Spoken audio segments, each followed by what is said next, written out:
So in the immortal words of my favorite operating system, let's start. We're going to have 20 minutes to talk about hardening your Azure AD tenant.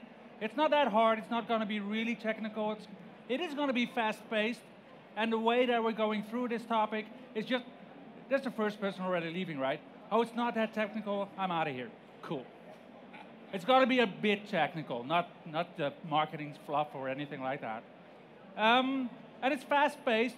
I've got 4 topics that I use as a structure.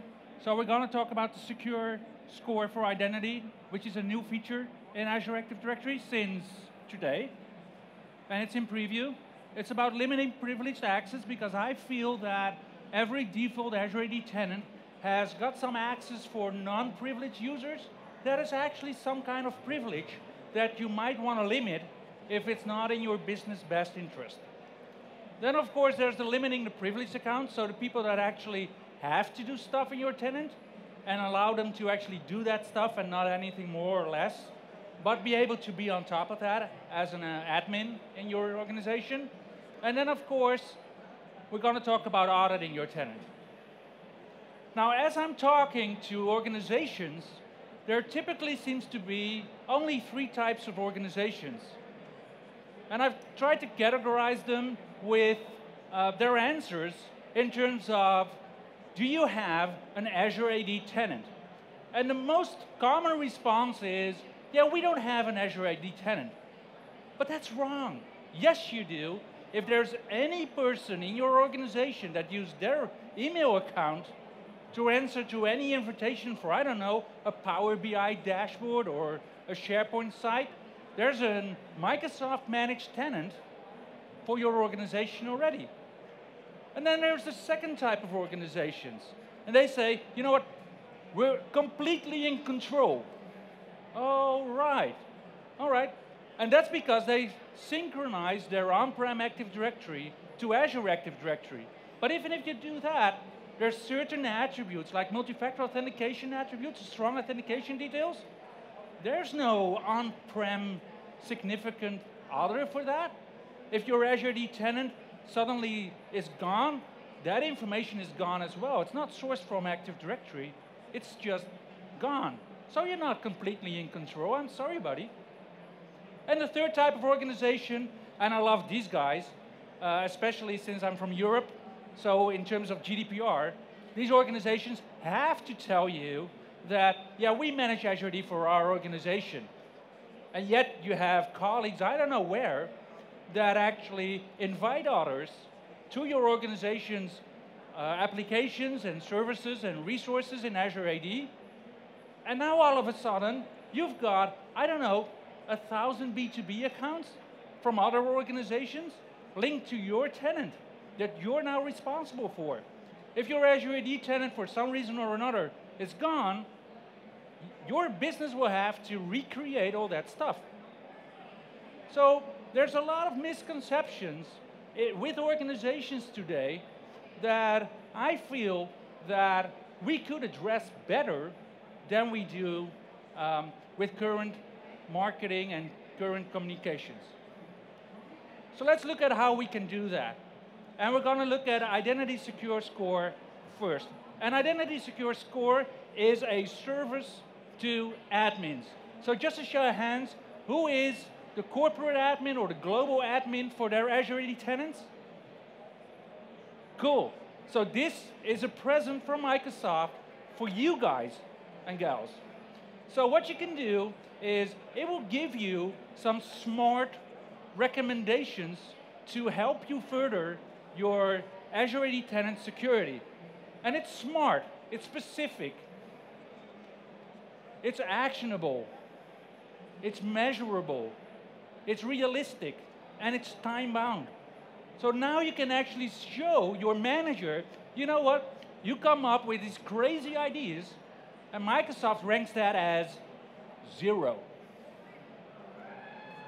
And the other part, and that's fun for me, is you can benchmark your Azure AD tenant based on the Identity-Secure Score. Now, of course, this is all marketing fluff, and yeah, we heard about that. How does it look? How does it feel? What does it do? So Let me demo that for you. So let me switch to my other desktop, and I got Firefox in here because everybody's using Edge or Internet Explorer, but that's no fun. I use Firefox and I use the Azure Mask plugin, so you don't get to see all my sensitive information in real time. I love that. I love my GDPR. So let's go to my favorite website, and you might not know that, but that's aad.portal.azure.com. So all of you, who knows that URL? Yeah, it's great, right? Let's go there, because you've got the normal portal, and this is the normal portal, but just with some Azure AD stuff, and not all the other stuff that we don't care about, and virtual machines and stuff. Let someone else manage that. So let's log on, and I'm going to use my admin account. That's my account that I use. It's my name, so kind of makes sense. So let's log on. Okay, so I have to admit, this is not a best practice. I stored the password for this account in the browser, and that's because, you know, there's 200, 300 people here. It's probably people watching the live stream too. I don't want to mess up my demo by fat fingering a password, so I just stored it here. And it's just an admin account, so I have to do MFA anyway. So let's do that. Let's see if I got a code. Here we go. Let's enter that, and we're off. Here we go. So this is what I told you guys, right? This is the Azure AD portal, but it's just the Active Directory stuff. No other distracting stuff, no other resources to do.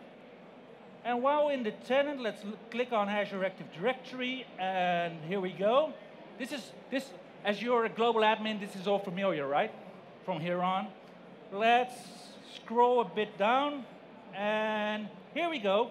Here's the Identity-Secure score. It's in preview, so that's okay. Let's click on it, and immediately, there's the score, right in your face. You're a 96 out of 223. Ah, that's not good, is it? Well, let's look at the benchmarks. So, out of all the other tenants that are in the services industry, I like that. The services industry. Okay, so they're typically at 39. So yeah, I'm way above that. And for other typical 0 to 5 person tenants, how can you have a 0%? Well, never mind. 0 to 5 person tenants, it's 24. So I'm doing pretty good. So let's scroll down a bit, and here's the smart recommendations that they've been telling you about, and let's look at one of them. So let's pick, I don't know, 2 or 3. So here's an interesting one. Enable the policy to block legacy authentication. Here you go. So what does that give me? So it says, score impact, if you do this, you get 20 points. Good, I like points. I'm an Xbox guy as well, so give me those points. 20 points, my current score is 0, all right. And the max score is 20, and oh wait, user impact is moderate. So perhaps I should communicate something, right? Okay, let's look at another one. Oh, right here, enable all users are registered. So user impact suddenly is high, and the score impact is only plus 15. Oh, that first one sure sounds better. So let's look at another one. Here it is. Do not allow users to what? To grant consent to unmanaged applications. So the score impact is plus 0. Okay, so we can forget about that. I already have the maximum score for that, so I'm good to go. So you guys see how this works? It really is quite easy now to harden your Azure Active Directory, because Microsoft is guiding us all the way. We don't even have to think about that. Well, let's log off at least. I'm signed out. Cool. Let me go to the following one, because this is easy stuff. This is level 100, right? We don't think this is hard to do, but there's a couple of things that are not yet part of the Identity-Secure score that you might find surprising in your default Azure AD tenant. And that's a moving target, by the way. So I got all the settings that I feel awkward with, the settings that I talk to organizations with, and say, you know what, we might need to think about that. In terms of business, there's no real interest for you to have these features enabled. And it's a lot of them. I've got 2 slides with settings like this. And the default ones are, well, for this, these are the default ones that we changed for Azure AD tenants a year ago. Now, as we're moving along, Microsoft is also enabling a couple of these settings as well to make your Azure AD tenants hardened. But it only enables those for new Azure AD tenants. So when is an Azure AD tenant new? Well, if we go back to the free Azure AD tenant types we had, if the first colleague in your organization accepts that B2B invitation, that's when your tenant was created. So if that was 3 years ago, you get the settings from 3 years ago, not today's settings. So you really have to look at these settings, and we're going to look at them in the portal anyway, so I don't have to spend a lot of time with this. But there's some real settings that explain why, as an Azure AD tenant, for instance, or a global admin tenant, that why are all my domain joined computers in my Azure AD tenant? What are they doing there? Well, that's the little setting for joining devices to Azure AD through a hybrid Azure AD join. So that explains why they're there. The second slide of privilege access is for guest accounts. Now make no assumptions on guest accounts. In on-premises Active Directory, these are users that are useless. They can't do anything but log on. But in Azure AD, a guest is basically the same as a user. And it's even worse, because by default, guests can invite other guests. It's the gift that keeps on giving. And of course, inviting a guest is not always that apparent in Office 365 services. And as you'll see, as Microsoft is starting to roll out their LinkedIn integration into Azure AD, what will happen is that in Word or in Excel, a user will actually just click on the share option, see a button that says, oh, share it with my LinkedIn contacts. That sounds awesome. Click on the bottom. Oh, here's all my LinkedIn contacts. Let's send it to Pete and Hank, and oh, there you go. Send it.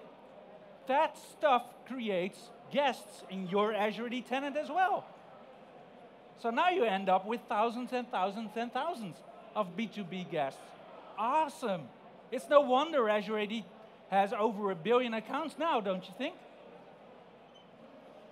So let's look at the tenant.